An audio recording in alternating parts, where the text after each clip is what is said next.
Bismillahirrahmanirrahim. Assalamualaikum warahmatullahi wabarakatuh.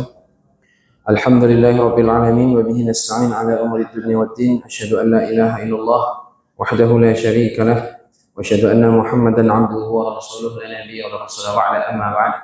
Jamaah salat zuhur yang dimuliakan Allah Subhanahu wa taala. Alhamdulillah, bersyukur kepada Allah atas segala limpahan nikmat yang Allah berikan. Salawat dan salam semoga tercurah kepada Nabi kita Nabi Muhammad sallallahu alaihi wasallam. Bapak Ibu jemaah, pembahasan kita siang ini adalah syirik dan dosa-dosa besar. Diriwayatkan dari sahabat Ibnu Mas'ud, kata beliau, "Sa'altu Rasulullah sallallahu alaihi wasallam." Saya bertanya kepada Nabi sallallahu alaihi wasallam, "Ayyu dzambi a'zam?" Ya Rasulullah, dosa apa yang paling besar? Kata Nabi, "Qala an taj'ala lillahi niddan wa huwa khalaqaka." Wa qultu thumma ay? Qala an taqtula waladaka khasyata ayyakula ma'ak.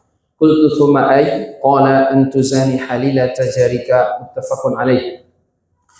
Ibnu Mas'ud bertanya kepada Nabi sallallahu alaihi wasallam, "Ya Rasulullah, apa dosa yang paling besar?" Nabi mengatakan, dosa yang paling besar adalah engkau menjadikan sesuatu tandingan bagi Allah padahal Dia yang telah menciptakanmu, yaitu kesyirikan, melakukan syirik. Yang kedua, apalagi ya Rasulullah, kata Nabi SAW, engkau membunuh antaqtula waladaka khasya ayyakula ma'ak. Engkau bunuh anakmu karena khawatir dia makan bersamamu. Kemudian apalagi ya Rasulullah? Yang ketiga, qala antuzani halilata jarika, yaitu engkau berzina dengan istri tetanggamu sendiri. Bapak Ibu jamaah yang dimuliakan Allah Subhanahu wa taala, yang pertama adalah melakukan kesyirikan. Ini jelas dosa kezaliman yang paling besar. Sebagaimana Luqman mengatakan kepada anaknya, "Ya bunayya la tusyrik billah, inna syirka la zulmun azim." Wahai anakku, janganlah engkau berbuat kesyirikan karena kesyirikan adalah dosa yang paling besar. Dan efek dari dosa kesyirikan adalah yang pertama, dia orang yang melakukan kesyirikan kalau tidak taubat sebelum mati, maka Allah akan hapuskan amal-amalnya semua. Beramal dia selama 60 tahun, dia berzakat, dia puasa, dia haji, umrah, berbakti ke orang tua. Tapi ketika dia melakukan dosa besar, yaitu berupa syirik besar, dosa yang paling besar dari sekian dosa yang besar, maka semua amalannya hapus. Sebagaimana Allah katakan, "La in asyrakta la yahbatanna 'amaluka wa la takunanna minal khasirin." Kalau engkau berbuat syirik, maka hapus semua amalmu, dan di hari kiamat engkau termasuk orang yang rugi. Jadi 60 tahun hidup, tapi kalau ternyata dia melakukan syirik besar, maka bisa hapus amal-amal 60 tahun itu. Yang pertama. Yang kedua, orang yang melakukan syirik besar, jamaah yang dimuliakan Allah Subhanahu wa taala, yaitu dia tidak akan Allah ampuni. Innallaha la yaghfiru an yushraka bihi wa yaghfiru ma duna dzalika liman yasha. Allah tidak akan mengampuni dosa syirik, tapi Allah mengampuni dosa selain daripada kesyirikan. Jadi bisa jadi orang-orang yang di dunia dia mungkin berzina, dia berjudi dan dosa besar lainnya, tidak sempat taubat lalu dia mati, di hari kiamat bisa jadi Allah ampuni, bisa juga tidak. Mana tahu Allah ampuni, bisa. Tapi kalau dosa syirik tidak ada cerita. Kalau sempat dia taubat dan kalau sempat dia mati dan tidak sempat bertaubat, maka di hari kiamat tidak ada ampunan baginya. Dua.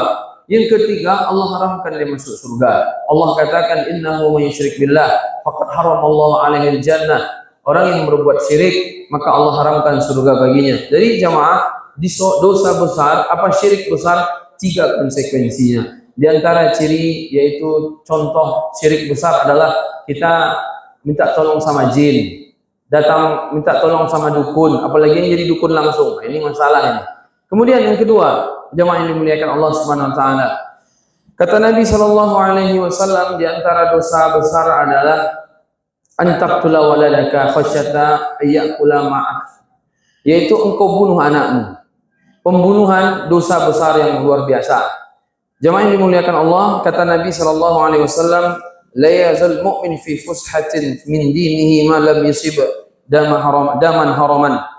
Seorang mukmin senantiasa berada dalam kelapangan dalam agamanya selama dia tidak menumpahkan darah yang haram. Jadi orang kalau sempat membunuh, ini mesti kesempitan luar biasa dia rasakan, kesempitan. Kalau sempat tangannya membunuh orang, maka dia akan merasakan kesempitan dalam agamanya. Ya mungkin dia diincar, dia dicari DPO segala macam, atau dia merasa bersalah yang luar biasa, sempat membunuh. Makanya dalam satu hadis pun Nabi mengatakan, jamaah, la zawal dunya ahwan indallah min qatli muslimin bi ghairi haqqin. Kata Nabi, sesungguhnya hilangnya dunia ini, hancur, runtuhnya dunia ini, maka itu dibagi Allah lebih ringan daripada seseorang menumpahkan darah seorang muslim yang lain. Maka jamaah yang dimuliakan Allah Subhanahu wa taala, luar biasa betapa ngerinya perkara pembunuhan. Kata para ulama, coba bayangkan ya, orang lahir ke dunia, prosesnya susah luar biasa. Lalu dikasih makan sehari 2-3 kali. Jadi sekolahkan, dibiayai, sampailah ya besar, umur 20, umur 30, ambil pisau dapur, cop, mati orangnya langsung. Ini kan luar biasa ini. Makanya ada pula, kalau tidak salah pendapat dari sahabat, kalau tidak salah saya, itu dosa pembunuhan itu tidak bisa dimaafkan itu. Karena bagaimanapun orangnya itu sudah mati. Bagaimana dia minta maaf, ya kan? Dan di hari kiamat bisa jadi itu dituntut kembali. Jamaah yang dimuliakan Allah Subhanahu wa taala, kata Nabi, orang yang membunuh maupun dibunuh tempatnya neraka. Idza iltaqal muslimani bi sayfihima wal maqtul fal qatil wal maqtul fid nar. Faqultu ya Rasulullah hadzal qatil fama balal maqtul? Qala innahu kana harisun ala qatli sahibihi. Kata Nabi, kalau ada dua muslim saling adu kekuatan, kedua-duanya mengeluarkan pedang, lalu ketika itu orang yang membunuh maupun terbunuh tempatnya neraka.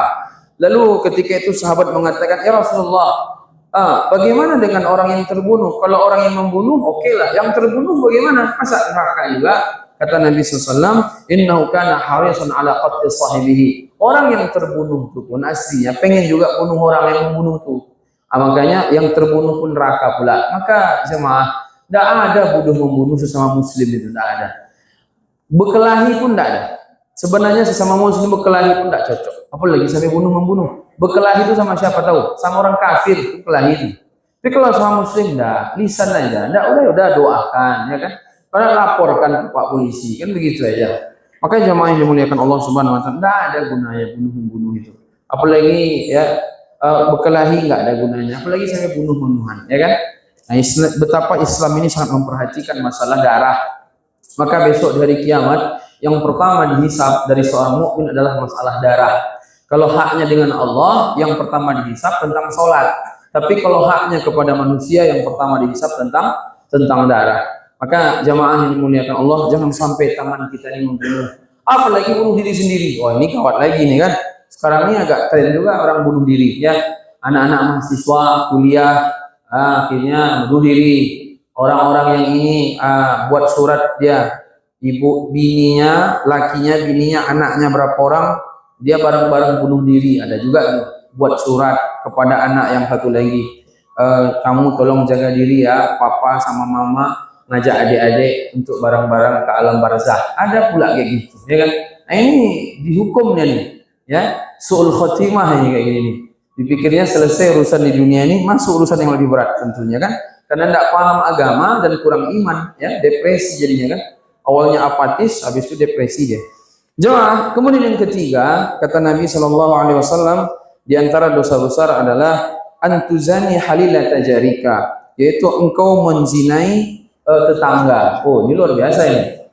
Wala taqrabuz zina, innahu kana fahishatan wa sa'a. Jadi jamaah yang dimuliakan, wala taqrabuz zina. Allah katakan jangan dekati zina. Mendekati tidak boleh, apalagi melakukannya. Di antara cara-cara mendekati zina, di antara contoh orang mendekati zina, chattingan, WhatsApp itu juga mendekati zina. Kemudian pacaran itu juga mendekati zina. Maka banyak sekali problem tentang perzinahan hari ini. Ini luar biasa, Bapak Ibu. Kata Nabi, kalau di satu daerah sudah menyebar riba dan sudah menyebar zina, berarti mereka menghalalkan azab Allah akan datang. Sekarang ini riba banyak. Di pasar ini ada nggak riba? Inang-inang ada. Yang nyebar-nyebar duit 1 juta, pinjam 1 juta. Itu riba. Tidak boleh hukumnya. Laknat Allah datang kepada kita. Tidak boleh. Zina udah banyak juga sekarang. Zina udah banyak. Darurat zina Indonesia ini sekarang. Bahkan anak-anak kelas 13, umur 13-14 tahun di Indonesia, SMP kan, Berarti kelas umur 13, 14 itu 1-2. Itu udah melakukan zina 20% se-Indonesia sekarang. Kemudian anak-anak SMA 16, 17 tahun, berarti kelas 1, kelas 2 SMA, itu 70% Bapak Ibu. Ngeri kan? Dan hari ini perselingkuhan 40% se-Indonesia. Mulai perselingkuhan kecil, perselingkuhan ringan, menengah, sampai perselingkuhan berat. Bahkan ada seorang ustadz buat buku kitab anti selingkuh. Rencana saya mau beli itu nanti. Mau saya jelaskan sama jamaahnya. Banyak ibu-ibu, bapak-bapak yang istrinya berzina, yang suaminya berzina. Ada ibu-ibu kemarin cerita, udah tua ibunya, hampir 60 tahun. Udah tua-tua pun si ibu juga selingkuh lagi. Apalagi yang di bawah, yang sudah bau-bau tanah aja masih sempat juga berzina, ya kan? Apalagi yang anak-anak muda gitu kan, lebih parah lagi tentunya. Jadi jamaah ada ibu-ibu cerita, saat itulah dulu kami sangat harmonis, akrab sekali, baik. Rupanya bapak itu jualan di pasar. Dia suka sama ibu-ibu, katanya. Tentulah tidak mungkin pula sama bapak-bapak di sini ya kan. Ini enggak, masih normal lah dia. Suka dia sama yang di pasar tuh. Akhirnya retak hubungan kami. Habis itu cerai. Jarak sekian tahun minta balik lagi. Ada sekian tahun jalan, diulangnya lagi. Ini memang susah nih. Tobatnya susah ini memang. Itulah makanya betapa besarnya pengaruh HP, pengaruh macam-macam hari ini. Makanya memang bapak-bapak yang rasa-rasanya ini udah ada rasa kepengen, sering lari, sering olahraga, biar hilang apanya itu penyakit-penyakit begitu. Dan yang paling penting jaga pandangan, penting ini. Makanya dalam Quran itu kan Allah itu menyebut qul lil mu'minin yaghuddu min absarihim wa yahfazu furujahum. Katakan kepada orang beriman, jaga pandangan, tundukkan pandangan mereka dan mereka jaga kemaluan mereka, itu lebih baik, lebih suci bagi mereka. Mata kaitannya dengan kemaluan. Begitu selalu ayat. Ayat bilang mata, kemaluan, mata. Makanya tidak boleh kita memandang perempuan-perempuan yang memang tidak penting. Sekedarnya boleh, tapi kalau sampai memandang, melihat, oh itu ngeri sekali. Nanti bisa kita bahas Bapak Ibu ya, masalah pandangan ini. Bahkan sampai-sampai betul para ulama tafsir mengatakan, Imam Al-Qurtubi, bahkan sampai tingkatan seorang ayah itu tidak boleh memandang lama-lama anak gadisnya. Bahkan seorang anak tidak boleh lama-lama memandang bibinya, karena mata itu racunnya ngeri. Makanya sekarang banyak kan, kemarin ada kabar berita seorang ayah memperkosa anak kandungnya sendiri. Wow, ngeri sekali. Ada di beberapa daerah kemarin, Payakumbuh ada, di Agam juga ada, sampai anaknya hamil, dibunuhnya lagi. Nah, ayah kandung pula. Ada juga yang ayah tiri, ada juga yang ayah kandung, ada juga yang kakek pun ada juga. Aneh-aneh sekarang. Nah, ini di sini Nabi mengatakan menzinai tetangga. Jamaah, tetangga banyak hak kepada kita. Sampai kata Nabi, Jibril itu mau wasiatkan kepada saya. Hampir-hampir saya memahami bahwa tetangga dapat warisan, padahal tetangga nggak dapat warisan. Makanya kita harus banyak berbuat baik kepada tetangga. Ini jangan lemah sekali sekarang ya, hubungan tetangga ini. Kata Nabi SAW, la ayyazni ar-rajulu bi ashri niswatin aisaru alaihi min ayyazniya bi imra'atin jarihi. Sesungguhnya jika seseorang laki-laki berzina dengan 10 wanita, itu lebih ringan baginya daripada ia berzina dengan tetangganya, istri tetangganya atau tetangganya. Ternyata orang kalau dia zina dengan orang lain ya yang bukan tetangga, itu 10 kali pun itu lebih ringan daripada tetangga sendiri. Sekarang ini banyak tetangga, enggak hanya tetangga, ipar pun juga.